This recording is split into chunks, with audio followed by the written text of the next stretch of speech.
Welcome to the Catholic Everywoman, where we're dogmatic about dogma, but everything else is open for discussion. I'm Jane Spencer. I am Anna Sutton, and today we are talking about the archetype Hera. Hera is the wife archetype, and this is perfect timing because I think the most famous Hera archetype is Taylor Swift, who is getting married this week. She is. I don't know how she'd feel about being called a Hera. I do not think she would approve. I think Taylor would say she's an Artemis. She does have a song called The Archer, but all she does is talk about relationships. Oh, okay, that's a negative stereotype that we reject.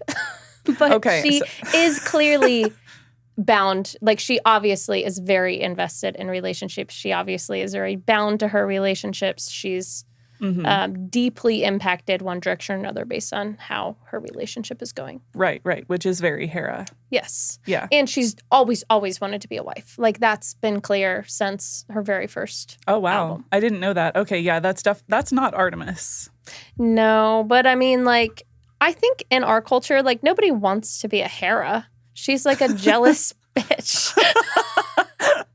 And poor Hera in the stories is constantly getting, like, just cheated on, and she's always, like, attacking other women. She's not a girl's girl. Well, okay, let's talk a little bit about her to give her some justice. So Hera is the first of our vulnerable goddesses. And what that means is that she's very impacted by relationships. Those are her greatest strengths, loving others and going outside of herself to seek fulfillment in relationships, but that's also a weakness. So as you can imagine, if you love the wrong person or marry the wrong person, that could set one up for a lot of unhappiness. And if you are Hera, that would be terrible. Cognitive dissonance, like, this is all I ever wanted, and this is my greatest pain. So Hera, of course, was a partner of Zeus. The wife of Zeus. Here's a pro tip. If it starts off by him assaulting you, you should not marry him. Yeah. I mean, that should be clear. But Hera had a love story with Zeus. Yeah, she did. Their honeymoon was 300 years. Must have been pretty epic.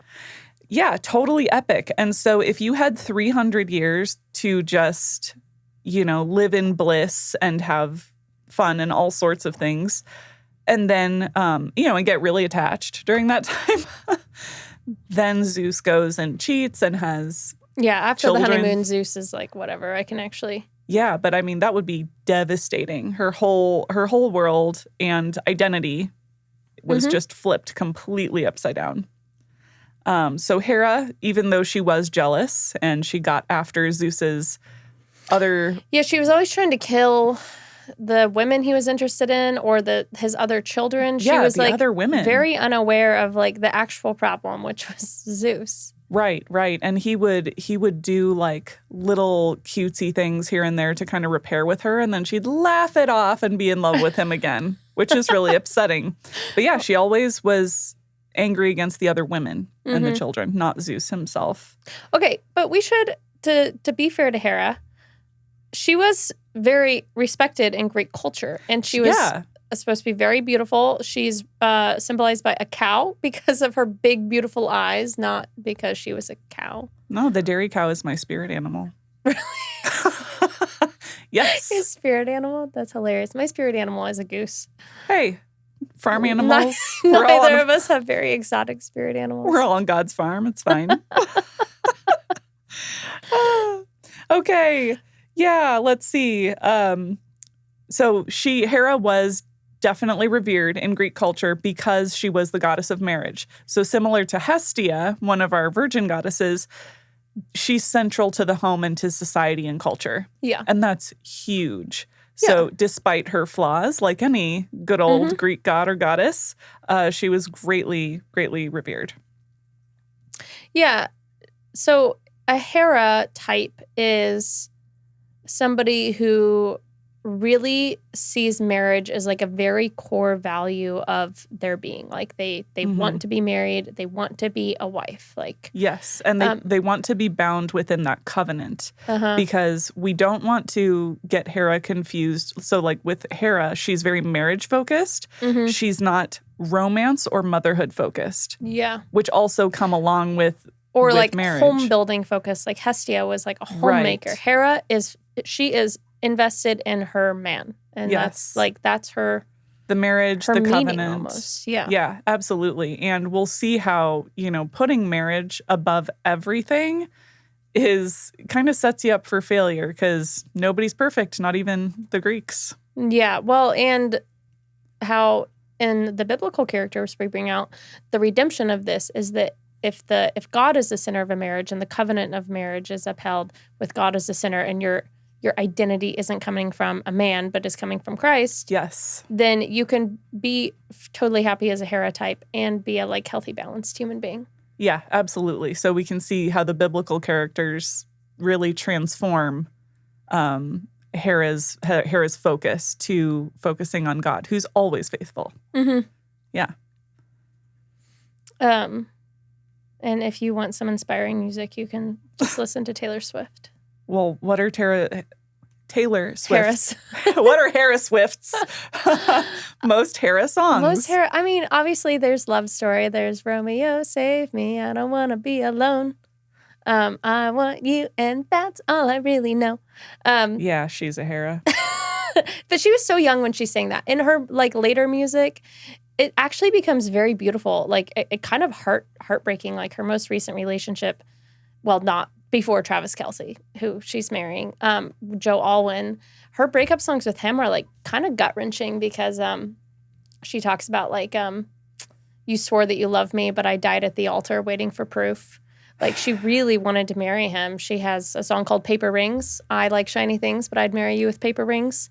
It's like she really she has a song that I am totally convinced is about a miscarriage with Joe Alwyn.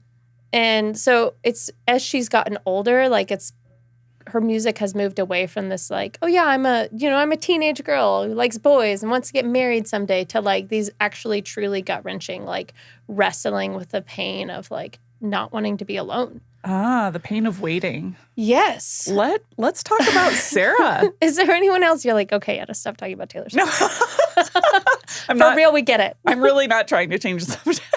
Someday we'll just do a whole episode where I get to go off on all my theories about Taylor Swift. And I can really interview you because I know nothing. Okay, but the pain of waiting, which is a Hera, I mean the pain that comes from putting a lot of value in a relationship with another person is something I think any married person can relate to, even if you're not a natural Hera type. Being in a marriage makes you vulnerable to your spouse. Yeah. Yeah. And it goes both ways. Mm-hmm. Men absolutely can be vulnerable too. Oh, yeah, they are. I mean, statistically, like, women are more likely to end a marriage than men. Like, women file for divorce more frequently than men. Even, like, in the 19th century when marriage was, like, all about the man providing financial stability and... Oh, I don't know about that. I'm saying now. Like, no. I think men are vulnerable now. Yeah, it's sad. It's sad. I think, we get all messed up when we put all of our chips in the marriage basket without God. Yes. Yeah. It's a real problem. Okay, so quick question. What happens when a woman's deepest identity rests primarily in being a wife, or when all other identities and friendships are lost due to her wife status? Well, she has a really imbalanced life. Mm-hmm. She, like, if your whole world becomes... I mean, this is such a stereotype. The girl who starts dating a guy and then, like, all her friendships vanish... That's a negative thing. You don't want to be that person. Right. And you don't want a man to define everything about your life. Even though there's nothing wrong with the desire to be a wife and to be in a relationship. I was like this. Like, I did not... Well, I got married when I was 21. So obviously I was, like, not interested in being single. But I was, like, basically never single from 16 on. I didn't want to be alone. Like, I wanted to be in a relationship. She didn't want to be alone. Exactly. So I think it is easy to make that too much of a thing. But if you're a person who doesn't want to be alone, now all I can think of is a song when I say that, then if you then have a relationship that's really meaningful to you, it can take over your entire life, which is a toxic Yeah, because when people fall in love, when a man falls in love with a woman, maybe she's more of an Athena or an Artemis. She has hobbies and strengths and, creativity or whatever.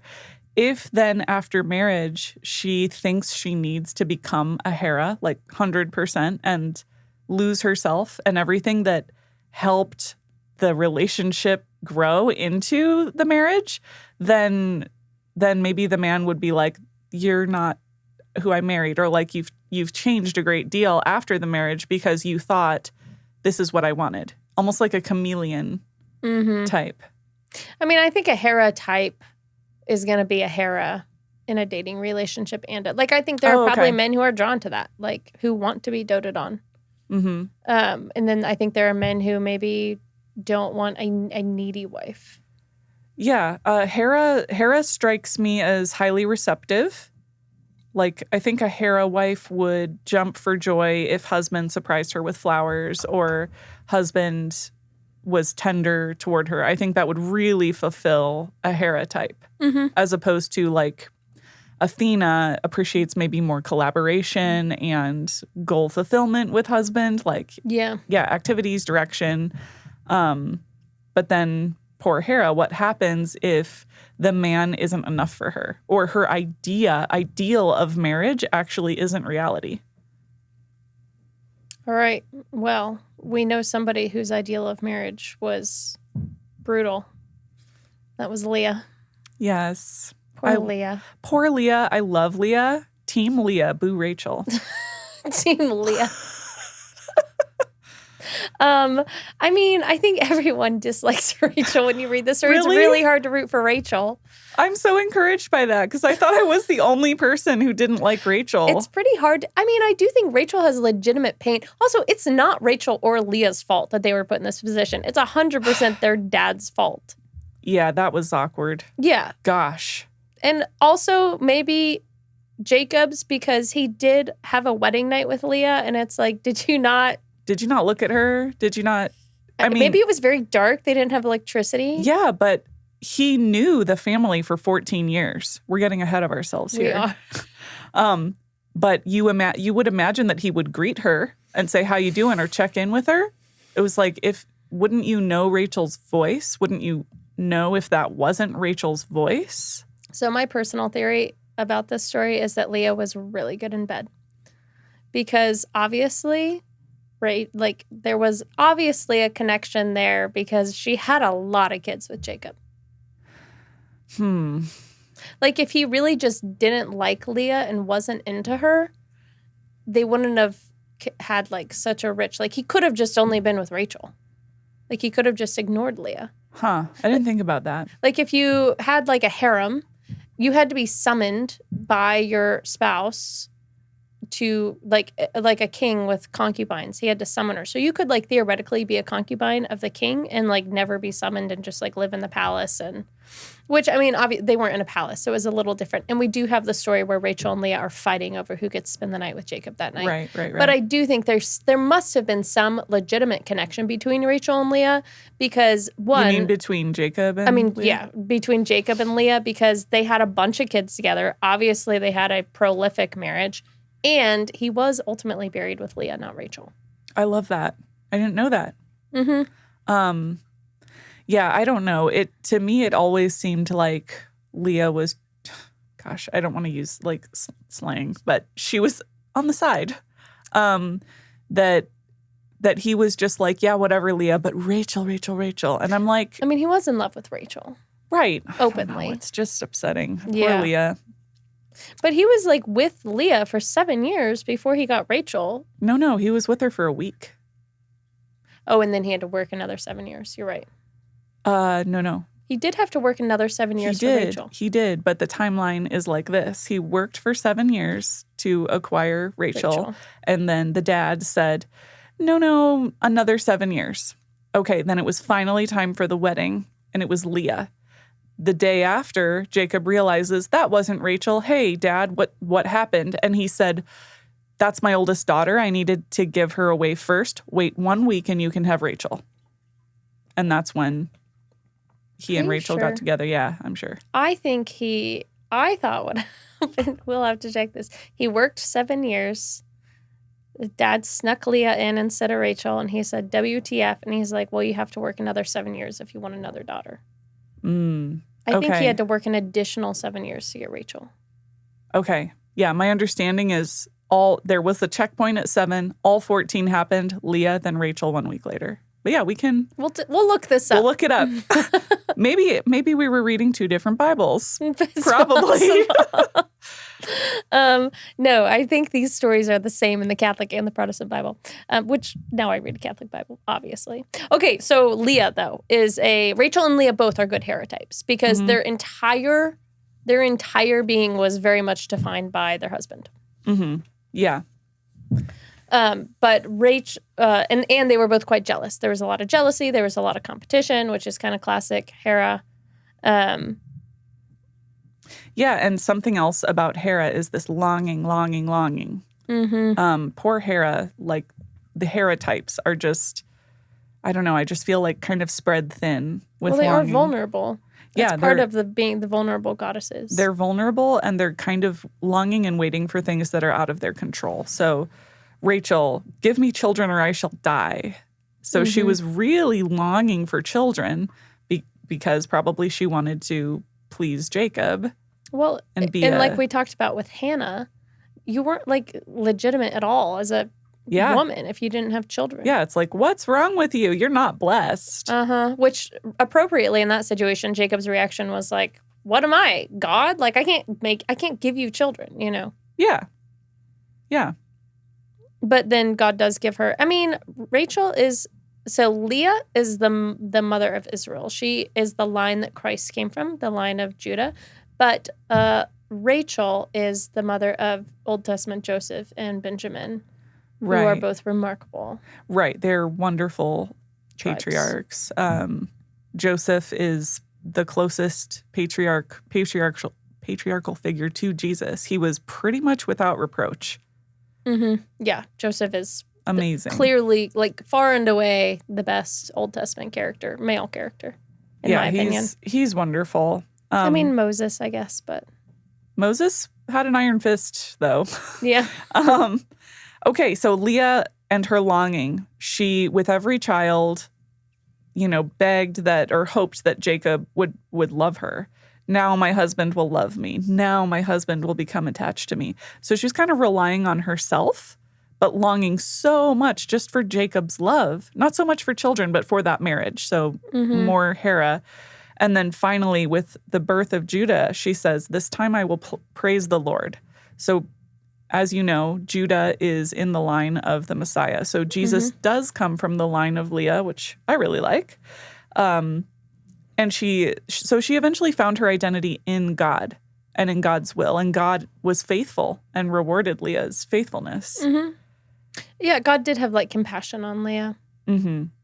Yeah. And she ultimately did find her satisfaction in that love and in the joy of what God had given her instead of just the sorrow and pain of Jacob. Longing for what wasn't. Yeah. Which she was done wrong in her life. She was set up for failure. But she got to be in the line of Christ, so. Right. And I think it's really moving that she's buried with Jacob. Mm-hmm. Yeah. Was it because she was the first wife?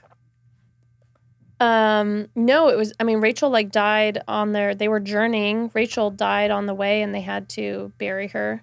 Right after Benjamin was born, I believe. And then then he was buried with Leah when she died, because she died later on, basically.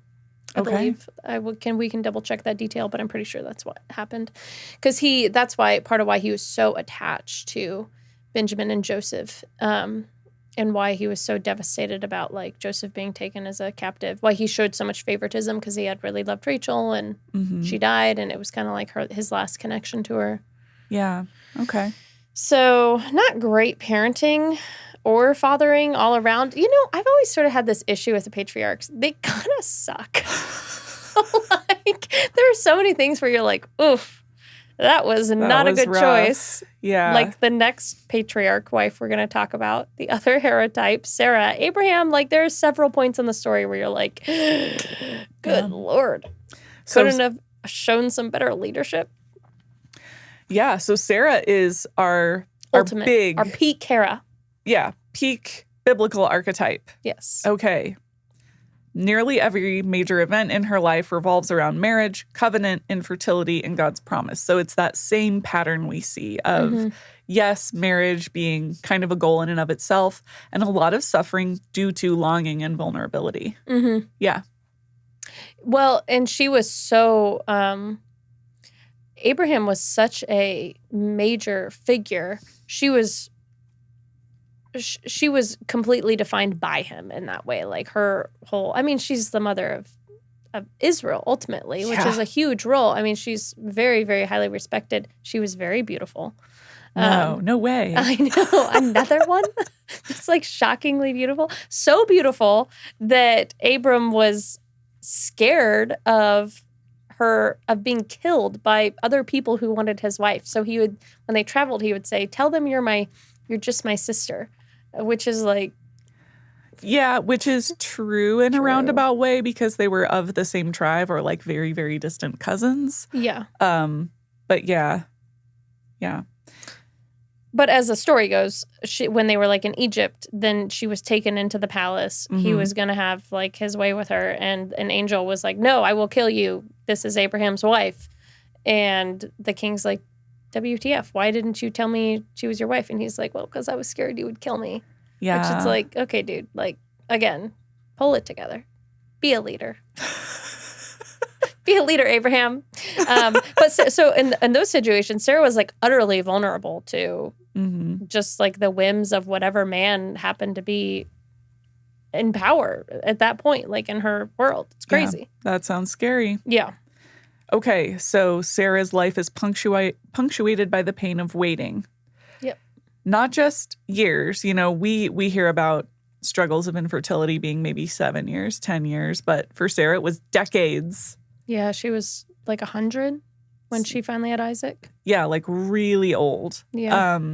And so there probably was a lot of shame and embarrassment and questions because she was married to a great patriarch. Mm-hmm. Yeah.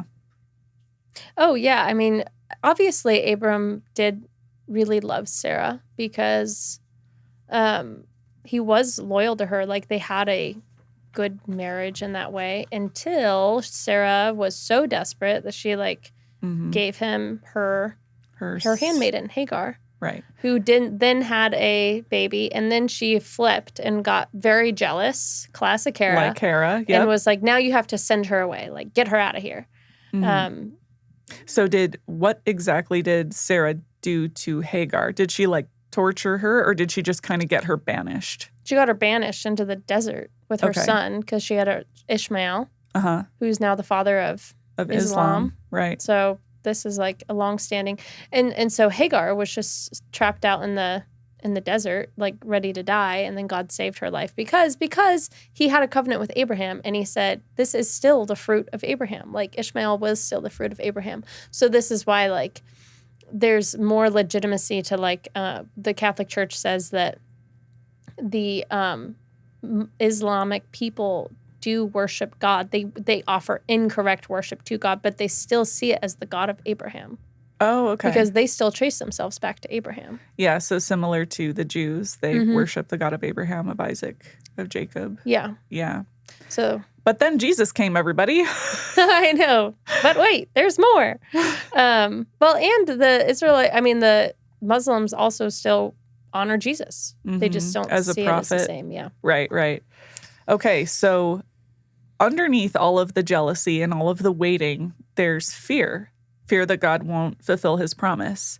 And I think we see this over and over and over, not only in the Bible, like in the Old Testament, but it seems like we have so much fear when things are really bleak. When things seem the darkest, God comes through. Just like when Sarah was about to be taken over by the Pharaoh, that angel intervened. When Isaac was about to be sacrificed by Abraham, an angel intervened. When Christ died on the cross. I can't imagine the despair and the horror of what now? And then 3 days later, he rose from the dead.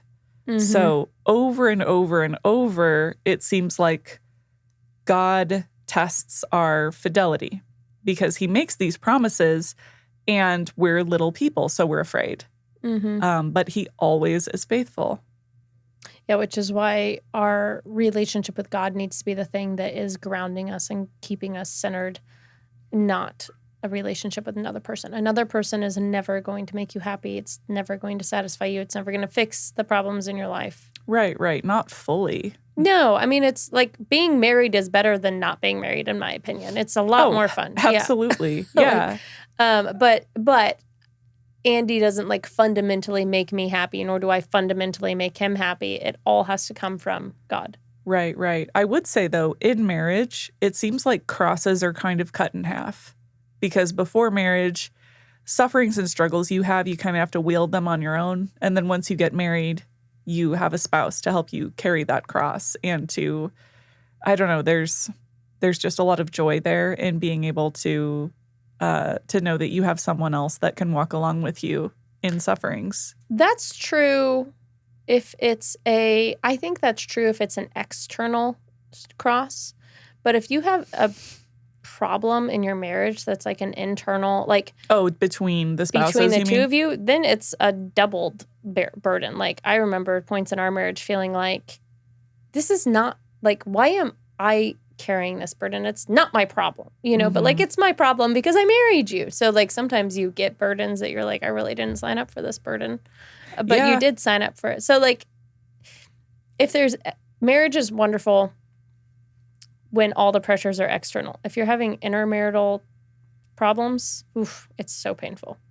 Yeah, and then we can't force God's timing. You can't force God's timing. Yeah, you can't. I mean, that's why I think like infertility is such a very, very difficult cross for people. Because that's a really good example. Yeah, between the spouses. It's so painful. And the longing. You can't fix it. Yeah. Yeah. It's like, it's easy to like assign blame or become angry at each other. It's very destructive and there's nothing you can do about it except wait.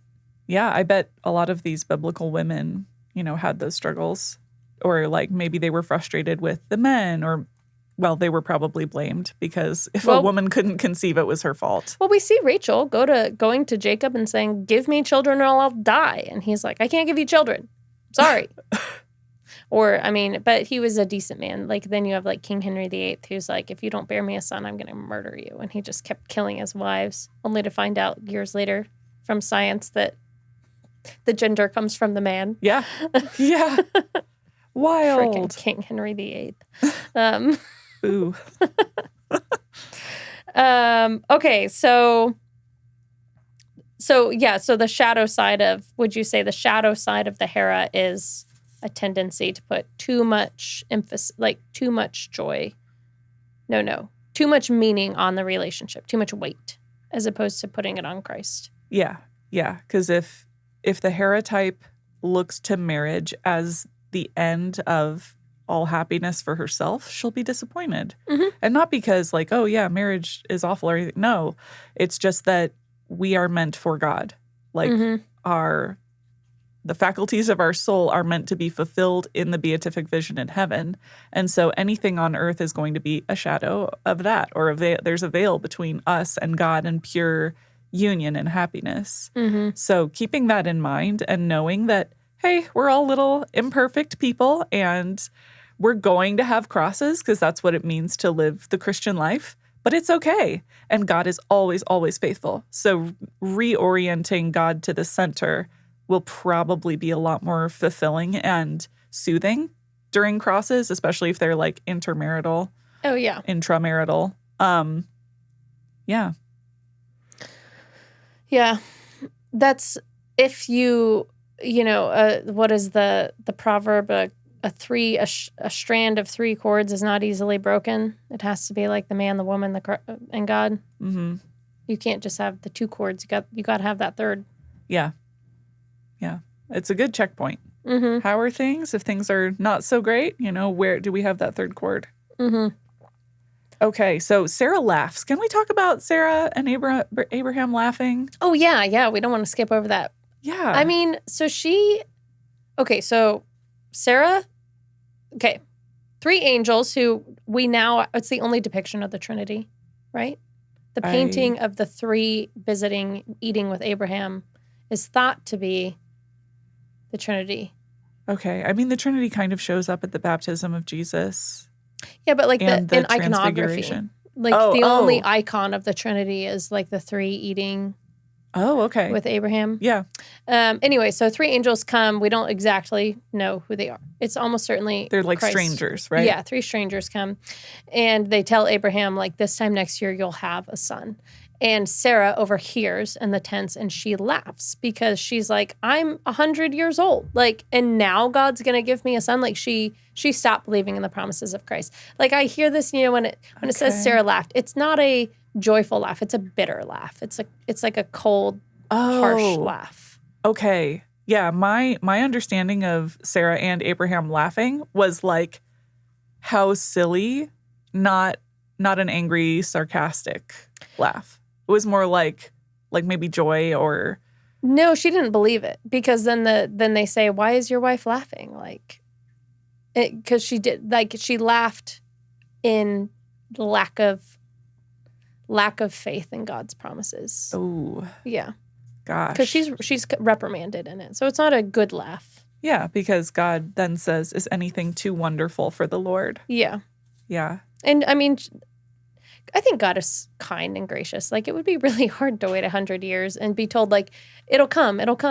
I'll make you the father of many nations. And you're like, we literally don't have a single kid. So don't know how that's going to pan out, you know? And then later, God asks Abraham to sacrifice the one kid he waited for until he was, 100 years old. It's like, oh, just kidding. Like, yeah, which, I mean, Abraham's faith was unshaken. So I was hard on him earlier, but he was a man of remarkable, incredible faith. Well, didn't he cry out to the Lord when God asked him, I want you to sacrifice your only son? Didn't he say, are you not the Lord my God? Mm-hmm. Like, wasn't he just devastated and shocked? How could this be? But he did it because he knew that God would somehow fulfill the promise. Like, he trusted. He did. Yeah, through Isaac. God said over and over again, it will be through Isaac. Yeah. Because you did this, I will send my only begotten son. Mm-hmm. It's amazing. And again, God is faithful. Even when we have to wait 100 years, mm-hmm. even when we're asked to make the greatest sacrifice we can possibly imagine that rips our heart apart, God is faithful. And his rewards were to number Abraham's descendants like the stars and the sand of the ocean, right? Mm-hmm. Yeah. Yeah. Did you grow up singing the Father Abraham song? Father Abraham had many sons, and many sons had Father Abraham. You didn't grow up with this? No. Oh, I am one of them, and so are you, so let's all praise the Lord. Right foot, left foot, right. Anyway, it's like a little song from like Awanas. We would sing it. This is like... I went to Awana a few times. Oh, really? And then my parents pulled me out because they told me that you can't be saved, like good works mean nothing. You're saved by faith alone. And my parents are like, what's that? Oh, no more Awana for you. That would be... and I'm like, they give me candy. I like it. We sing fun songs. Yeah, I mean, this is like the Protestant world doesn't have, church history. So a lot of them cling a lot more closely to their like Jewish root, like the Jewish root of the faith.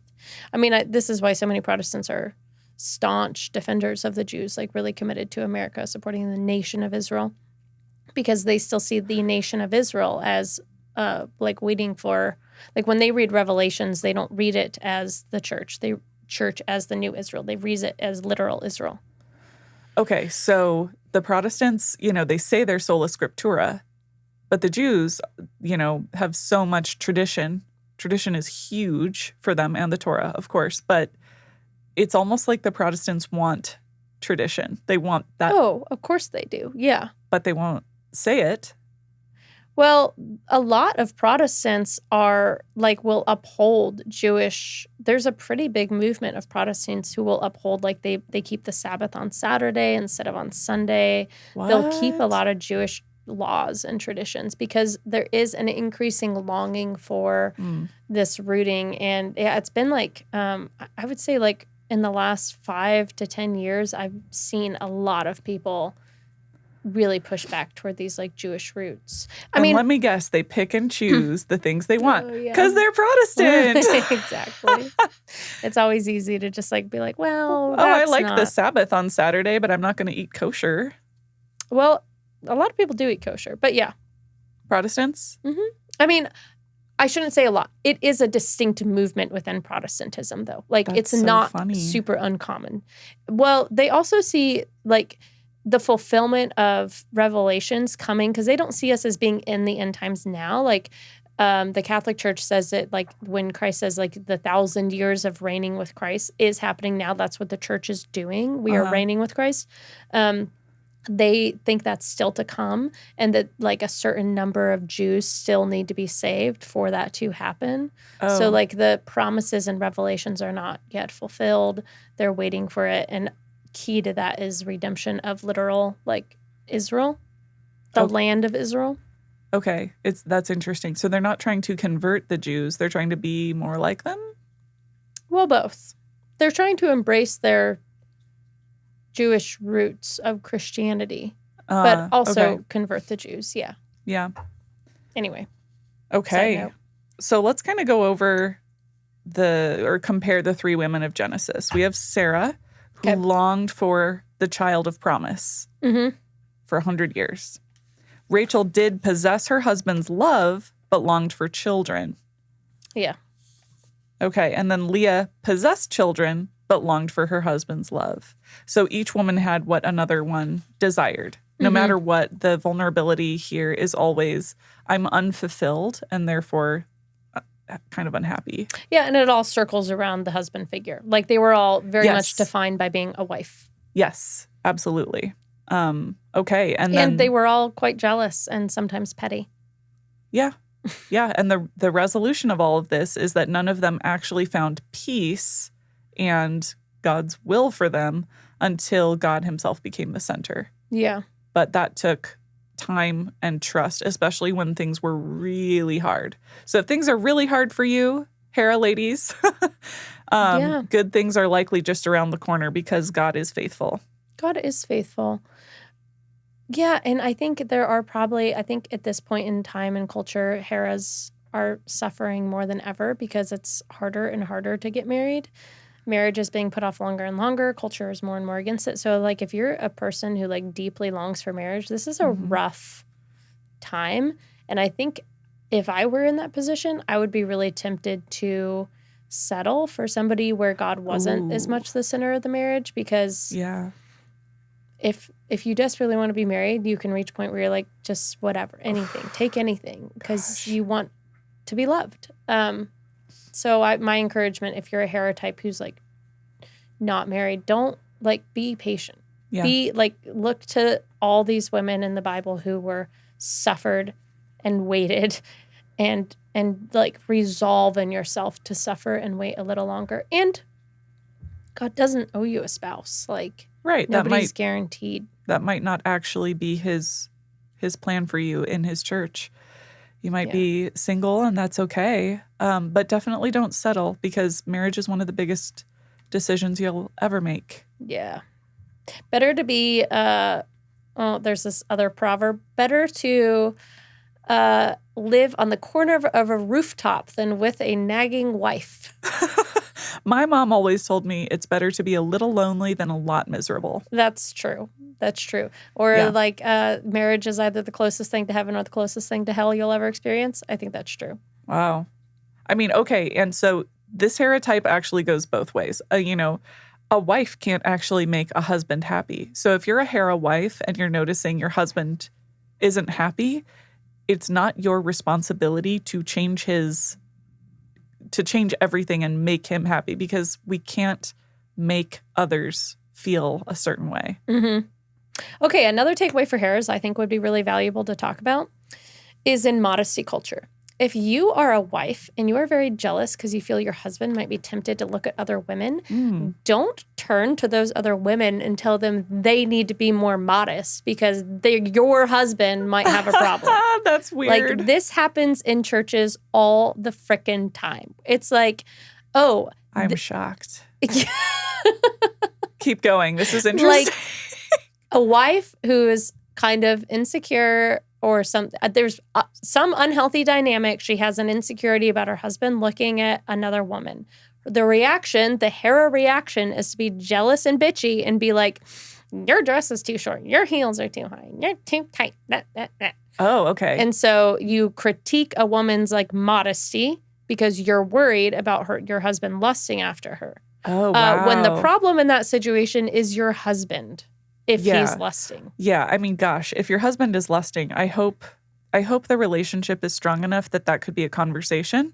Yeah, between husband and wife. You wife. don't attack the other woman when your husband is in the wrong. And just like, okay, if husband comes to you and he's like, okay, sometimes I feel distracted by others. Like, how can we work together for that? Or like, wife, I noticed you only wear beige, and I really love you in red.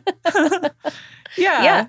Maybe you need to va-va-voom it up a little bit. Sure, and make your husband happy. Nothing wrong with that. There's nothing wrong with that. Yeah. So takeaway: if you're a Hera type and you're very jealous over your husband, then don't take that jealousy out on other women. Right. No, that's ugly. Yeah. No, be a girl's girl. Yeah. Yeah, and the Catholic part of the Catholic reflection of Hera is husband and wife in a marriage are not competing. And I think that's sometimes where problems happen. Yes, husband and wife are complementary, and we have wonderful strengths and vulnerabilities. And so when we can communicate well and work together, then marriage can become just a really wonderful, life. And when God is the center, you can go through things like infertility or, maybe the death of a child or other really terrible things together, and to know that despite all of these crosses, God has a plan and he's faithful. Yep. God is faithful. Hang in there, Harris. That's right. And you can always reread the story of Sarah if you need encouragement. Yeah. Yeah. Or ask Sarah for intercession. Yeah. Or Leah. Not Rachel. Not Rachel. And if you're really lonely, you can listen to Taylor Swift. Just Amen. Suffer in the misery and let the Taylor Swift music wash over you. There we go. Okay, so we've given our listeners some resources. So many valuable resources. Read the Bible or listen to Taylor Swift. You can do both. You can do both and. Yeah, why not? Or, feel free to comment on this video. Let us know what you think. Tell us. That would be probably the best resource, I would say. There we go. And then also subscribe to the channel and share it with your friends. Another great resource. If you are listening to this and you're not subscribed, please do subscribe. Yeah, it lets us know that, we're doing some good work and, yeah. All right. St. Carlo Acutis. Pray for us. Have a good week.